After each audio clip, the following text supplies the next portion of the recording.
नमस्कार बंधुरा आमी स्वप्ना उपाध्याय आमार चैनल रान्ना रेसिपि एंड अल लाइफस्टाइलेर पक्ष थेके सबाइके स्वागत। आज आमी आपनादेर संगे शेयर करब एक दुर्दान्त स्वादेर रेसिपि छोलार तरकारी। और हाथे समय कम थाकले एरकम निरामिष छोलार तरकारी आपनारा खूबई चटजल्दी बानिये फेलते पारबेन। और एटा आमी किभाबे खूबई कम समये बानाबो सेटाई आज आमी आपनादेर संगे शेयर करब।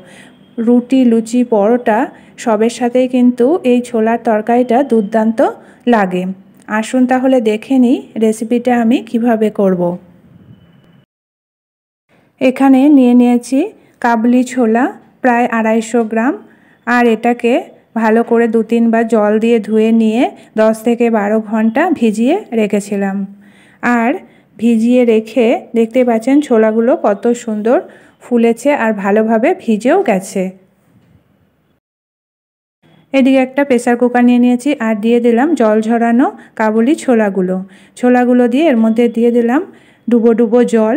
আর এর মধ্যে দিয়ে দিলাম টমেটো কুচি বেশ খানিকটা পরিমাণ, কাঁচা পাকা লঙ্কা স্বাদ মতো, আর দিয়ে দিলাম তেজপাতা একটা, দারচিনি 2 টুকরো, দিয়ে দিলাম গোটা জিরে 1/2 চামচ, 2টো এলাচ, আর দিয়ে দিলাম হলুদ 1/2 চামচ, দিয়ে দিলাম লবণ স্বাদ মতো, দিয়ে ভালো করে মিশিয়ে দিয়ে এটাকে সিদ্ধ করে নিতে হবে ভালো করে। এবার দেখে নেব ছোলাটা ভালোভাবে সিদ্ধ হয়েছে কিনা। দেখতেই পাচ্ছেন ছোলাটা কিন্তু ভালোভাবে সিদ্ধ হয়ে গেছে, আবার জলটাও অনেকটা শুকিয়ে গেছে। এরকম করে ছোলাটাকে সেদ্ধ করে নিতে হবে। খুব বেশি সিদ্ধ করার দরকার নেই, তবে এরকম সিদ্ধ করতে হবে যাতে একদম গলে না যায়। এবার এটাকে ঠান্ডা হওয়ার জন্য রেখে দেব। ছোলাটা অনেকটাই ঠান্ডা হয়ে গেছে।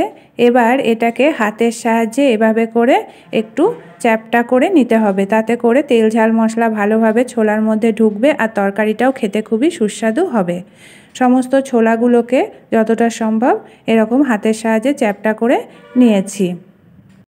এদিকে একটা কড়াইয়ে হাই হিটে তেলটা গরম করে নিয়েছি, সর্ষের তেল 2 চামচ, আর দিয়ে দিলাম গোটা জিরে, 2টো কাঁচা লঙ্কা, আর এবার দিয়ে দিচ্ছি বেশ খানিকটা পরিমাণ কেটে রাখা আলু, আর দিয়ে দিলাম কয়েকটা টমেটো, দিয়ে দিলাম হলুদ লবণ।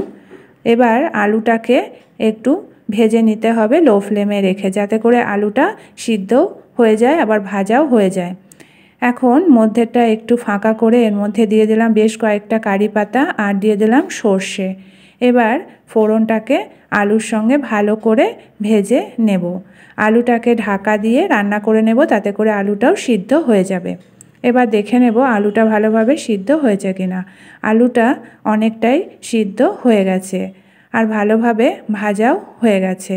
এবার এর মধ্যে দিয়ে দিচ্ছি বেশ কিছুটা পরিমাণ জল দিয়ে দিচ্ছি আদা গ্রেট করা, দিয়ে দিলাম জিরে গুঁড়ো 1/2 চামচ, দিয়ে দিচ্ছি ধনে গুঁড়ো 1/2 চামচ, দিয়ে দিলাম স্বাদ মতো চিনি, আর দিয়ে দিচ্ছি গোলমরিচের গুঁড়ো বেশ খানিকটা।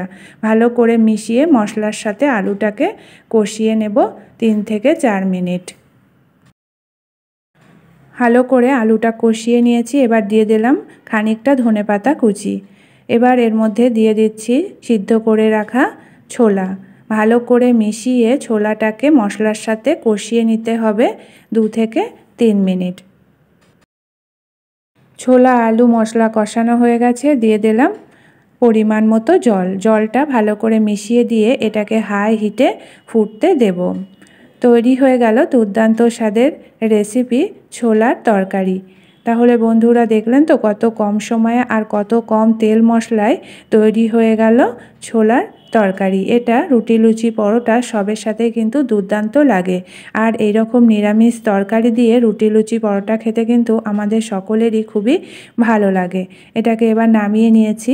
আপনারা চাইলে আমার মতো করে এই রেসিপিটা একবার বাড়িতে বানিয়ে দেখতে পারেন। চটজলদি হয়েও যায়, আবার খেতেও লাগে দুর্দান্ত। ভালো লাগলে লাইক শেয়ার কমেন্ট করবেন। আর আমার চ্যানেলকে এখনও যারা সাবস্ক্রাইব করেননি প্লিজ সাবস্ক্রাইব করে নেবেন। আর আমার ফেসবুক পেজটি প্লিজ ফলো করে নেবেন।